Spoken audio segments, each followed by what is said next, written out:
These are some very interesting times, and I'm sure you have a story that either you heard or a story about toilet paper within the last week, last 10 days.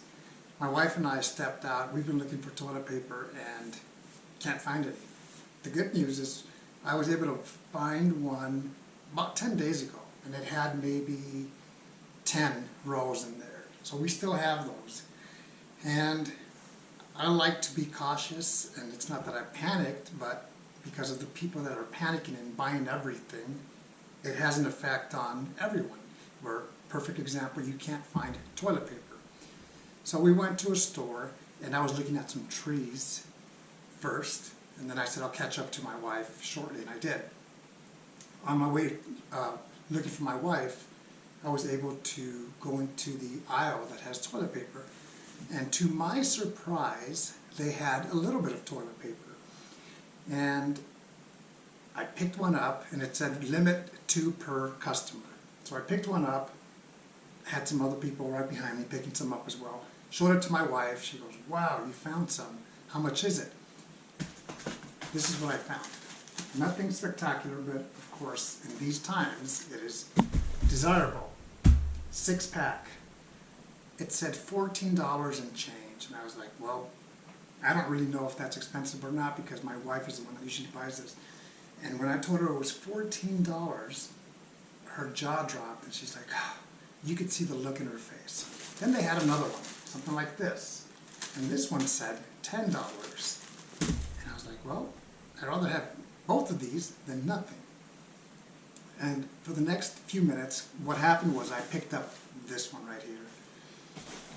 And for the next few minutes, I can tell my wife was thinking, but probably not in a good space. And I said, you know what, I'll pay for it, don't worry about it. Because she goes, I don't have enough cash. I said, I got it, don't worry about it.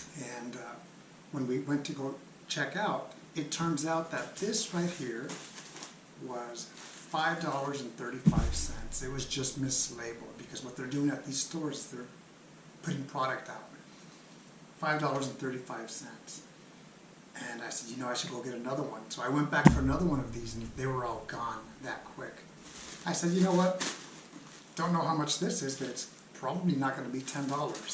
Turns out that this one here, with tax, because I paid for this separate, 73 cents. $5.35, 73 cents. Then I had a conversation with my wife as we were driving home, and she said that what was on her mind was price gouging, especially for the people out there that are struggling, for the people who have lost their jobs because of what is going on. And to me, that made a lot of sense. Of course, I knew, and I was happy to hear that that's what it was, because my wife's heart is very giving, and that's one of the things that I love about her. And she brought up a good point that there are people that are out there struggling who can't even afford, let's say that was $14 for a roll, for a pack of 6. The good news is that it was less. This is Georgie. He's here with us for a little bit. And the struggle is out there for certain people, and we hope that all of us as a nation and as a world can get through these challenging times where stay home, like we have been, buy what you need, let other people get what they need, and then in the end, we can survive and say, okay, yeah, been through 9/11, been through the 2008 crash of the market, been through coronavirus 2020. Take care.